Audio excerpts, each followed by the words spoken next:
بسم اللہ الرحمن الرحیم۔ حضرت آدم علیہ السلام کے بیٹے قابیل اور حابیل کا واقعہ، ان کا قصہ سورہ مائدہ میں یوں مذکور ہے۔ آپ کے سامنے جو واقعہ پیش کیا جا رہا ہے وہ سورہ مائدہ کی قرآنی آیات کا ترجمہ ہے، اور جہاں سے تفسیر شروع ہوگی وہ آپ کے سامنے پیش کر دی جائے گی۔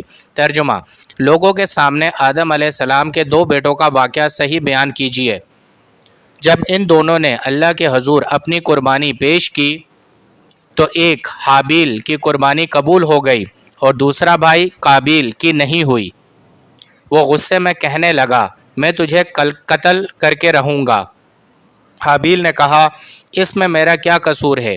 یعنی کہ قربانی قبول ہو گئی، اس میں میرا کیا قصور ہے؟ اب حابیل پر اس کا بھائی قابیل غصے ہو گیا کیونکہ قابیل کی قربانی قبول نہیں ہوئی تھی۔ حقیقت یہ ہے کہ اللہ تعالیٰ متقی لوگوں ہی کی قربانی قبول فرماتا ہے۔ حابیل نے قابیل کو یہ جواب دیا کہ اللہ تعالیٰ جو لوگ متقی ہوتے ہیں، اللہ سے ڈرتے ہیں، دین پہ چلتے ہیں، ان کی قربانی قبول فرماتا ہے۔ اگر تو نے مجھے قتل کرنے کے لیے اپنا ہاتھ میری طرف بڑھایا تو میں تجھے قتل کرنے کے لیے اپنا ہاتھ نہیں اٹھاؤں گا۔ یعنی حابیل نے قابیل سے یہ کہا کہ اگر تو نے مجھے قتل کیا تو میں بدلے میں تجھے قتل نہیں کروں گا۔ مجھے تو اللہ رب العالمین سے ڈر لگتا ہے۔ حابیل نے کہا، میں اللہ سے ڈرنے والا ہوں، یعنی جو اللہ سے ڈرتا ہے وہ قتل نہیں کرتا۔ میں اس بات کو ترجیح دوں گا کہ تو ہی اپنے اور میرے گناہ اٹھا کر جہنم رسید ہو جائے، کیونکہ ظالموں کو ایسا بدلہ ہی ملتا ہے۔ حابیل نے اپنے بھائی قابیل سے یہ کہا کہ اگر تو مجھے قتل کرے گا تو تیرا ٹھکانہ جہنم بنے گا۔ قابیل کو اس کے نفس نے اپنے بھائی کے قتل پر آمادہ کیا تو بالآخر اس نے اسے قتل کر ڈالا۔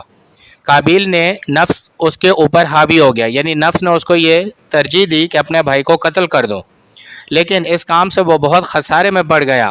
خسارے میں پڑ گیا مطلب یعنی اس کا ٹھکانہ اب جہنم بن گیا۔ پھر اللہ تعالیٰ نے ایک کوا بھیجا جو زمین کوریدنے لگا تاکہ اسے اپنے بھائی کی لاش چھپانے کا طریقہ سمجھائے۔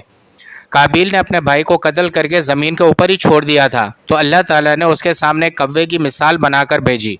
اس کوے نے زمین کو کھودنا شروع کیا تو جس سے قابیل کو یہ طریقہ سمجھ آیا کہ اسے اپنے بھائی کی لاش کو زمین میں دفنانا چاہیے۔ کوے کو دیکھ کر وہ چیخا، ہائے افسوس، میں تو اس کوے جیسا بھی نہ بن سکا کہ اپنے بھائی کی لاش کو از خود دفن کر دیتا۔ پھر وہ بہت نادم ہوا، یعنی اسے اپنی حرکت بہت شرمندگی ہوئی کہ میں اپنے بھائی کو دفن بھی نہ کر سکا اور میرا ٹھکانہ بھی جہنم بن گیا۔ یہ واقعہ سورہ مائدہ میں آیت نمبر 27 سے لے کے 31 تک کے درمیان بیان ہوا ہے۔ اب کچھ اس واقعے کے حوالے سے تفصیل۔